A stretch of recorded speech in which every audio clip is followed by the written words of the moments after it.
Clarity ಸಿಗುತ್ತಾ? Crypto currency ಈಗಾಗಲೇ ನಾವೆಷ್ಟೇ ಹೇಳಿದ್ರು ಕೂಡ ಕ್ರಿಪ್ಟೋ ಕರೆನ್ಸಿಯ ವ್ಯಾಪಾರ ವಹಿವಾಟುಗಳು ಭಾರತದಲ್ಲಿ ನಡೀತಾ ಇದೆ.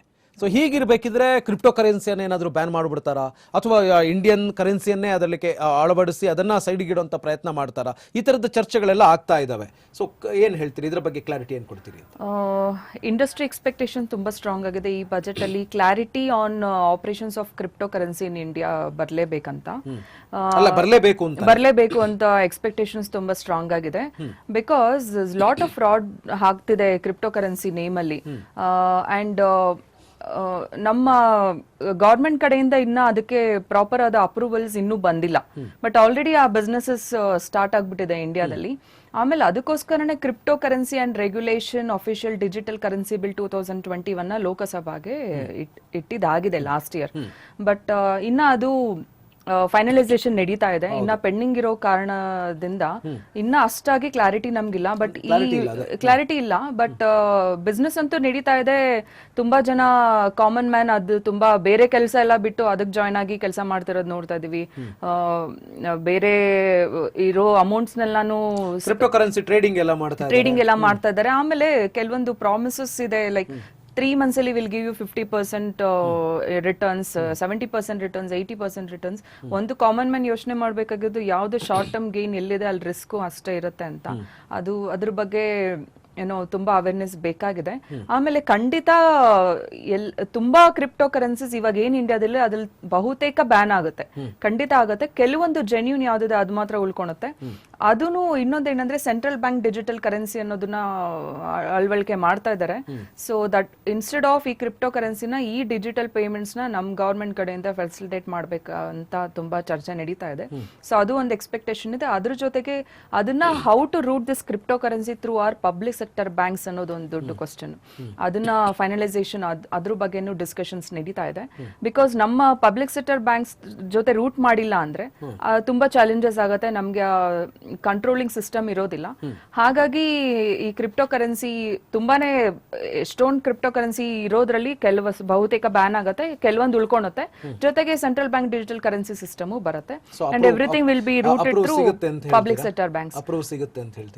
ಅಪ್ರೂವಲ್ ಕಿಂತ ಕ್ಲಾರಿಫಿಕೇಶನ್ ಸಿಗತ್ತೆ, ಸಿಗ್ಲೇಬೇಕಾಗಿದೆ. ಆಮೇಲೆ ಯಾವ್ದು ಬ್ಯಾನ್ ಆಗುತ್ತೆ ಯಾವ್ದು ಉಳ್ಕೊಳುತ್ತೆ ಅದು ನೋಡ್ಬೇಕಾಗಿದೆ. Maybe that will be big shock to many people who have invested. So ನೋಡ್ಬೇಕಾಗಿದೆ. ಸರ್ ಶ್ರವಣ್ ಅವರು ನೀವೇನ್ ಹೇಳ್ತೀರಾ ಈ ಕ್ರಿಪ್ಟೋ ಕರೆನ್ಸಿ ಬಗ್ಗೆ? ದೊಡ್ಡ ಮಟ್ಟದ ಡಿಸ್ಕಷನ್ಸ್ ಆಗ್ತಾ ಇದೆ.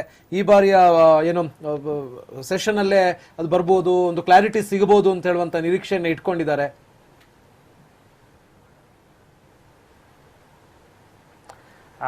ದಿವ್ಯಾ ಅವರು ಹೇಳಿದಾಗೆ ರೆಗ್ಯುಲರೈಸೇಷನ್ ಆಫ್ ಕ್ರಿಪ್ಟೋ ಕರೆನ್ಸಿ ತುಂಬಾ ಇಂಪಾರ್ಟೆಂಟ್. RBI ಏನಿದೆ, ರಿಸರ್ವ್ ಬ್ಯಾಂಕ್ ಆಫ್ ಇಂಡಿಯಾ, ಅವ್ರಿಗೆ ಕಂಟ್ರೋಲ್ ಇಲ್ಲ ಈ crypto currency transactions. Second thing, income tax ಅಲ್ಲಿ ಕ್ಲಾರಿಟಿ ಇಲ್ಲ ಈ ಗೇನ್ಸ್ ಹೆಂಗ್ ಟ್ಯಾಕ್ಸ್ ಮಾಡಬೇಕು ಅಂತ.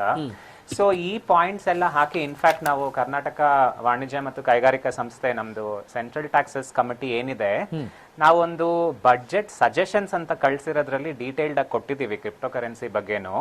ಒಂದೆರಡು ಮಾತು ಇದ್ರ ಬಗ್ಗೆನು ಹೇಳಕ್ ಇಷ್ಟಪಡ್ತೀನಿ. ಈಗ ನೀವು ಇದಕ್ಕಿಂತಲೂ ಮುಂಚೆ ಸ್ಟಾರ್ಟ್ಅಪ್ ಟ್ಯಾಕ್ಸ್ ಎಕ್ಸೆಂಪ್ಷನ್ ಬಗ್ಗೆ ಮಾತಾಡಿದ್ರಿ. ಸ್ಟಾರ್ಟ್ಅಪ್ ಟ್ಯಾಕ್ಸ್ ಈಗ 3 years ಕಂಟಿನ್ಯೂಸ್ ಆಗಿ ಏನೇ ಪ್ರಾಫಿಟ್ ಬಂದ್ರು ಸ್ಟಾರ್ಟ್ಅಪ್ಸ್ಗೆ ಇನ್ಕಮ್ ಟ್ಯಾಕ್ಸ್ 0, ಅದೊಂದು ಪ್ರಾವಿಷನ್ ಇದೆ 80 IAC ಅಂತ.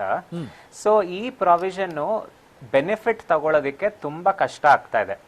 ಅದಕ್ಕೆ ನಮ್ಮ ಬಡ್ಜೆಟ್ ಸಜೆಷನ್ಸ್ ಅಲ್ಲಿ ಈ ಬೆನಿಫಿಟ್ ಎಲ್ಲರಿಗೂ ಬರಬೇಕು, ಈಸಿಯಾಗಿ ಸಿಗಬೇಕು. ಎಸ್ಪೆಷಲಿ ರೂರಲ್ ಏರಿಯಾಸ್ ಅಲ್ಲಿ ಸ್ಟಾರ್ಟ್ಅಪ್ ಯಾವ್ಯಾವ್ದು ಇನ್ಕಾರ್ಪೊರೇಟ್ ಆಗಿದೆ ಅದಕ್ಕೆ ಇನ್ನೂ ಬೆನಿಫಿಟ್ ಬರಬೇಕು. At least 5 years income tax exemption ಬರಬೇಕು ಅಂತ ಹೇಳಿದೀವಿ. ಕ್ರಿಪ್ಟೋ ಕರೆನ್ಸಿನೂ ರೆಗ್ಯುಲರೈಸೇಷನ್ ಬಗ್ಗೆ ಹೇಳಿದೀವಿ.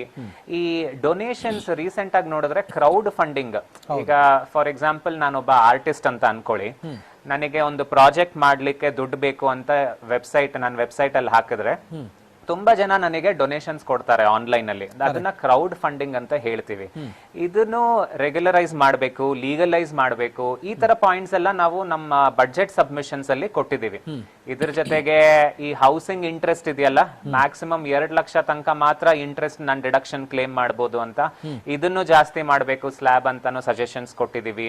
ತುಂಬಾ ಸಜೆಷನ್ಸ್ ಕೊಟ್ಟಿದೀವಿ. ಬಟ್ ಕ್ರಿಪ್ಟೋ ಕರೆನ್ಸಿ ಬಗ್ಗೆನೆ ಸ್ಪೆಸಿಫಿಕ್ ಆಗಿ ಹೇಳಬೇಕು ಅಂದ್ರೆ ನನ್ನ ಪ್ರಕಾರ ಬ್ಯಾನ್ ಮಾಡೋದಕ್ಕೆ ಸಾಧ್ಯ ಇಲ್ಲ. ಯಾಕಂದ್ರೆ ಇದರಲ್ಲಿ 2-3 ಕೋಟಿ ಅಲ್ಲ, ಲಕ್ಷಾಂತರ ಕೋಟಿ ನಮ್ ಜನ ಇನ್ವೆಸ್ಟ್ ಮಾಡ್ಬಿಟ್ಟಿದ್ದಾರೆ. ಸೊ ಸಡನ್ ಆಗಿ ಚೇಂಜ್ ಮಾಡೋದಕ್ಕೆ ಗವರ್ಮೆಂಟ್ ಅಷ್ಟು ಎಕ್ಸ್ಟ್ರೀಮ್ ಡ್ರಾಸ್ಟಿಕ್ ಸ್ಟೆಪ್ ತಗೊಳಕ್ ಸಾಧ್ಯ ಇಲ್ಲ. ಅವ್ರು ಏನ್ ಮಾಡ್ಬೇಕು ಅಂತಂದ್ರೆ ರೆಗ್ಯುಲರೈಸ್ ಮಾಡಬೇಕು, ಪಾಲಿಸಿ ತರಬೇಕು, ಒಂದು ಲಾ ತರಬೇಕು, ಅದನ್ನ ಹೆಂಗ್ ಯೂಸ್ ಮಾಡಬೇಕು ಅನ್ನೋದು RBI ಮುಖಾಂತರ ತರಬೇಕಾಗಿದೆ. ಬಟ್ ಒಂದಷ್ಟು ಕರೆನ್ಸಿಗಳು ಬ್ಯಾನ್ ಆಗುವಂತ ಚಾನ್ಸಸ್ ಇದೆಯಾ? ಯಾಕಂದ್ರೆ ದಿವ್ಯಾ ಅವರು ಹೇಳಿದಂಗೆ ನನಗೂ ಗೊತ್ತಿರೋ ಹಂಗೆ ನಾವು ದಿನನಿತ್ಯ ನೋಡ್ತಾ ಇರ್ತೀವಿ, ಇದ್ರ ಬಗ್ಗೆ ಮಾತಾಡ್ತಾ ಇರ್ತಾರೆ ತುಂಬಾ ಜನ, ಕರೆನ್ಸಿ ಕ್ರಿಪ್ಟೋ ಕರೆನ್ಸಿ ಮೇಲೆ ಇನ್ವೆಸ್ಟ್ಮೆಂಟ್ ಬಗ್ಗೆ. ಸೊ ಬೇರೆ ಬೇರೆ ದೇಶಗಳ ಕಾಯಿನ್ಸ್ ಅದರಲ್ಲಿ ಇದೆ, ಅಥವಾ ಬೇರೆ ಕಾಯಿನ್ಸ್ ಅಂತಾನೆ ನಾವು ಹೇಳ್ತೀವಿ. ಸೊ ಒಂದಷ್ಟು ಕಾಯಿನ್ಸು ಅಥವಾ ಒಂದಷ್ಟು ಕರೆನ್ಸಿ ಬ್ಯಾನ್ ಆಗುವಂತ ಚಾನ್ಸಸ್ ಇದೆಯಾ ಸರ್ಕಾರ ಅದನ್ನ ರೆಗ್ಯುಲರೈಸ್ ಮಾಡುವಂತ ಸಂದರ್ಭದಲ್ಲಿ?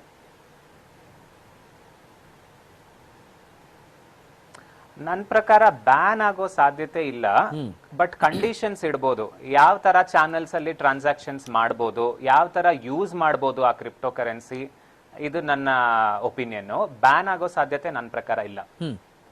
ಓಕೆ, ಈಗ ಕ್ರಿಪ್ಟೋಗೆ ಸ್ಪೆಷಲ್ ಟ್ಯಾಕ್ಸ್ ತರಬೇಕು ಅಂತ ತಾವು ಎಕ್ಸ್ಪ್ಲೇನ್ ಮಾಡ್ತಾ ಇದ್ರಿ.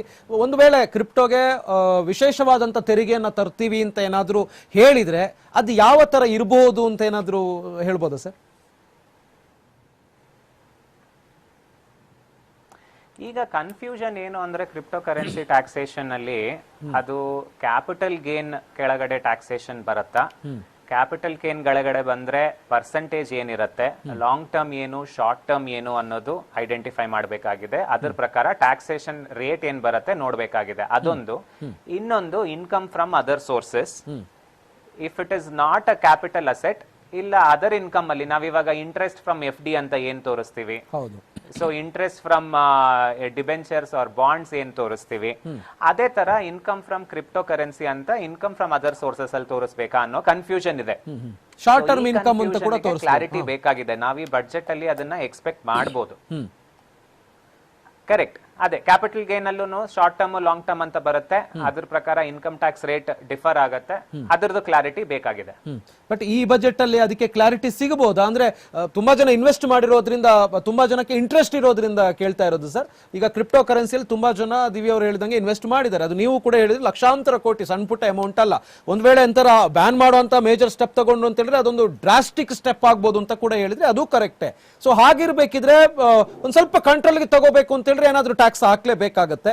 ಸೊ ಆ ಟ್ಯಾಕ್ಸ್ ಕ್ಲಾರಿಟಿ ಈ ಬಜೆಟ್ ಅಲ್ಲಿ ಏನಾದ್ರೂ ನಿರ್ಮಲಾ ಸೀತಾರಾಮನ್ ಅವರು ಕೊಡ್ಬೋದಾ, ಅಥವಾ ಮತ್ತೆ ಫ್ಯೂಚರ್ ಇದೇ ತರ ಡಿಸ್ಕಷನ್ಸ್ ಆಗ್ತಾ ಇರುತ್ತಾ ಅಂತ? ಬಡ್ಜೆಟ್ ಅಲ್ಲಿ ಬರಬೇಕು sir. It is high time. ತುಂಬಾ ಡಿಲೇ ಆಗಿದೆ ಆಲ್ರೆಡಿ. ಲಾಸ್ಟ್ 1.5-2 ಇಯರ್ಸ್ ಇಂದ ಈ ಚರ್ಚೆ ತುಂಬಾ ನಡೀತಾನೆ ಇದೆ. ಈ ಬಡ್ಜೆಟ್ ಅಲ್ಲಿ ಬರೋ ಸಾಧ್ಯತೆ ತುಂಬಾ ಜಾಸ್ತಿ ಇದೆ. ಫೈನ್ ನೋಡೋಣ, ಎಕ್ಸ್ಪೆಕ್ಟ್ ಮಾಡ್ತಾ ಇದೀವಿ. ಒಂದು ಬ್ರೇಕ್ ತಗೊಳ್ತೀನಿ. ಬ್ರೇಕ್ ನಂತರ ಡಿಬೇಟ್ ಮತ್ತೆ ಕಂಟಿನ್ಯೂ ಆಗುತ್ತೆ.